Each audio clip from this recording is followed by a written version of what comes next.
Good afternoon, everybody, and welcome back to Rob's Rig. So I was thinking, what questions do people ask most about the new Jeep Wrangler? This is a 2025, so I guess technically the new Jeep Wrangler would be the 2026. But there's very little change, really, between the two model years. So I thought I'd go out to the internet, the source of all knowledge, right? And check it out for myself. So I have 9 things that people ask most about the Jeep Wrangler. And this is probably good for those that maybe have just gotten one or maybe are in the market and thinking about getting one. Number 1, is the Jeep Wrangler any good? Well, that's what we all want to know, right? It says here, this vehicle offers impressive off-road capabilities, power, and enjoyable driving experience. Customers praise the iconic style and customization options, and that's for sure. You can do all kinds of different mods and things to the Wrangler, right? As well as the overall reliability. That's something you don't hear much when it comes to Jeep. Is the tide changing? Is Jeep now considered reliable?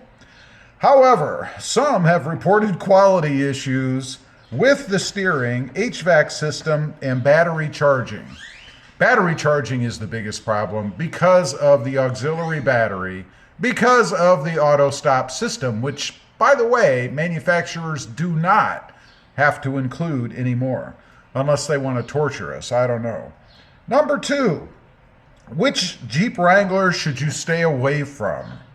You should generally avoid early JK generation models, especially 2007 through 2012, due to major electrical, TIPM, which is totally integrated power module failures, and death wobble issues, alongside the 2012 model-specific cylinder head problems. So they have cylinder head problems in 2012, I guess.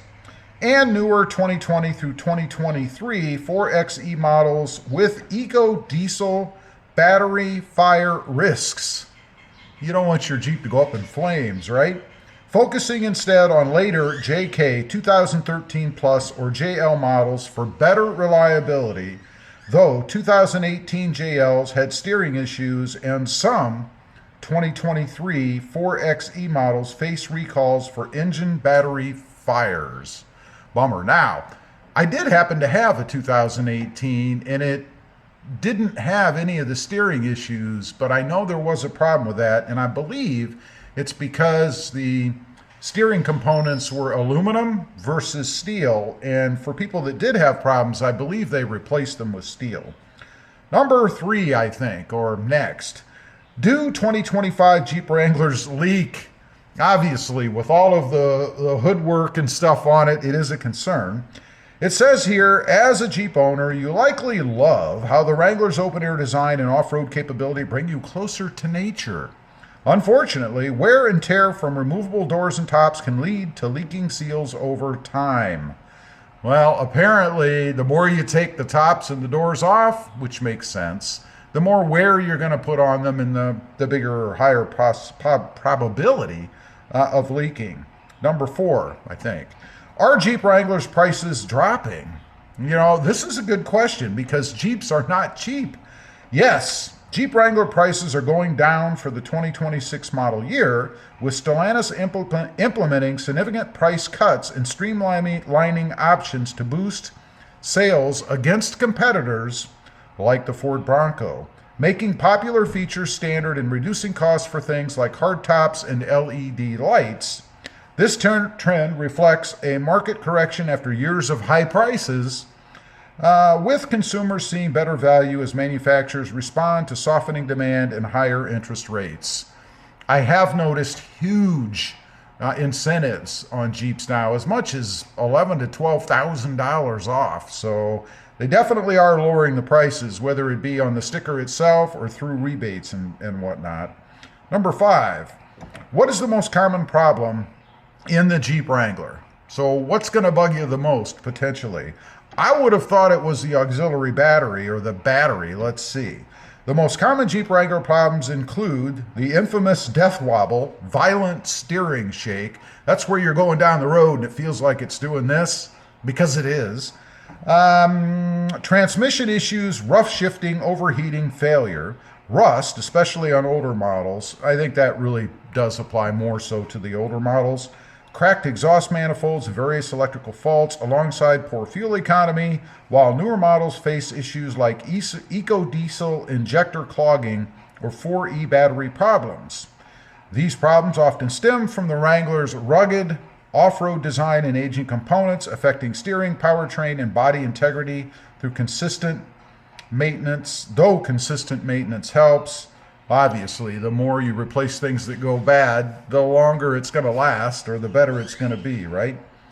Number 6, I believe. What is the best Jeep to buy in 2025?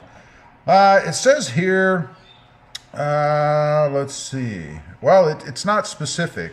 The Jeep Wrangler remains one of the best used Jeeps to buy in 2025. It goes on to mention the Grand Cherokee, the Cherokee, and the Compass as a budget-friendly option.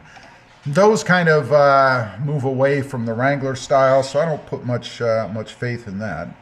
Number 7, I think. Do Jeeps make your insurance go up? Jeeps are generally less expensive to insure compared to many other vehicles. Their rugged design often results in lower repair costs and increased safety, contributing to more affordable insurance premiums. That's funny. I would have thought it'd be the other way around, because some people do go out and beat the hell out of them, and then the insurance companies are contacted and spend more money, but apparently not. Number 8, what are the unspoken Jeep rules? Never would have thought of this one. Unspoken Jeep rules center on community respect and adventure, most famously the Jeep wave. Waving with 2 fingers and Jeep ducking, a very controversial activity, I guess, which is leaving rubber ducks on another Jeep's windshield. Typically, I think it's on the door handle, but other key principles include helping fellow Jeepers, sharing knowledge, leaving trails better than you found them, pack it in, pack it out, respecting wildlife, and prioritizing trail etiquette like yielding to uphill traffic, all fostering a family-oriented, inclusive spirit. Basically, Jeep etiquette, I guess. Number 9, what is the best time of the year to buy a Jeep Wrangler? As July winds down, it must have been when this article was put out, we're entering one of the best times of the year to get serious savings on new and used vehicles. Whether you're hunting for a Jeep Wrangler or other vehicle, the best time is apparently late summer. That's when it's prime to buy, I guess. Now, we will throw in one more point, I guess, because people are asking this. So it'll be 10, I suppose. What is the average income of a Jeep owner? Good question. Never thought about it. Jeep owners, particularly Wrangler owners, tend to have significantly higher incomes than the U.S. median, while studies showing average household incomes often ranging from around $112,000 to $140,000. Wow. Depending on the specific model and year, with newer models like the JL the JL and the JLU often reflecting higher incomes than older JK models, reflecting their higher purchase price. Never would have thought that the income for a Jeep Wrangler is $112,000 to $140,000. Wow. Anyway, those are just, I guess, 10 of the most frequently asked questions about the Jeep Wrangler. Leave a comment. Let me know what you think. Also, real quick, smash that subscribe button if you haven't before, and we'll see you next time on the web. Bye.